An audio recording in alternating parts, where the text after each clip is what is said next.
I will say one thing, Rick, which I have never said before publicly.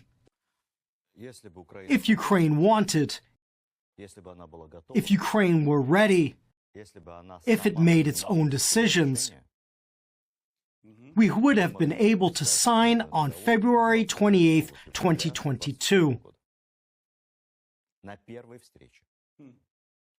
During that first meeting, and the conditions would have been much softer than what we're offering today.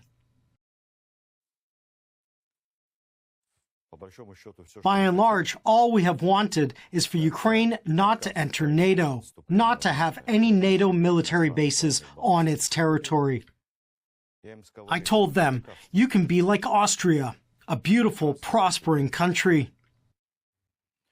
You can have an army like Austria. And second, bring back the Russian language and the Orthodox Church. Make them equal. Give them equal rights.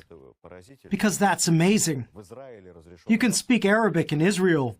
You can speak Hebrew in Palestine. But you cannot use Russian in Ukraine. There, actually, 3/4 of the population are speaking Russian. And more than half of them deem Russian to be their native tongue. They don't really speak Ukrainian that well. And the third point was for them to recognize Crimea. Because Crimea, you have to admit, had the most democratic referendum you could imagine. So says Gallup, so says Pew. The two most respected polling organizations in the world went in and found that 85% to 93% of the people believe that the referendum was correctly done and accurate. I'm only quoting, not my words.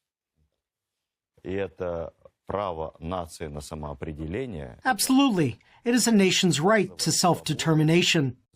It is a basic freedom enshrined in the United Nations Charter. It is a basic freedom that even the French fought for in the 18th century, that a nation must have the right to self-determination. And the last item in our proposal was that there are two territories in the Donbass, two regions that did not want to be part of Ukraine. Earlier, we proposed that they become part of Ukraine as autonomous regions, so that they can choose their own governors. People in Russia choose their own governors. I go and I vote for the mayor of Moscow. People in the U.S. vote for governors and for mayors.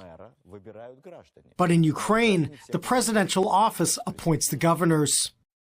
There are no gubernatorial elections. Just let the people choose their governors, and they will come back. But Ukraine refused. Kiev said, we will take them back by force. But they failed to do that. So, on February the 28th, 2022, we said, okay, you failed to conquer those territories, and you will not be able to live with them longer. Just leave them alone. So we reached an agreement during our first round in Istanbul. We drafted a treaty. I remember it was 19 pages long. It was very detailed. It went as far as having wording that was interpreted in the same way in Russian, Ukrainian, and English.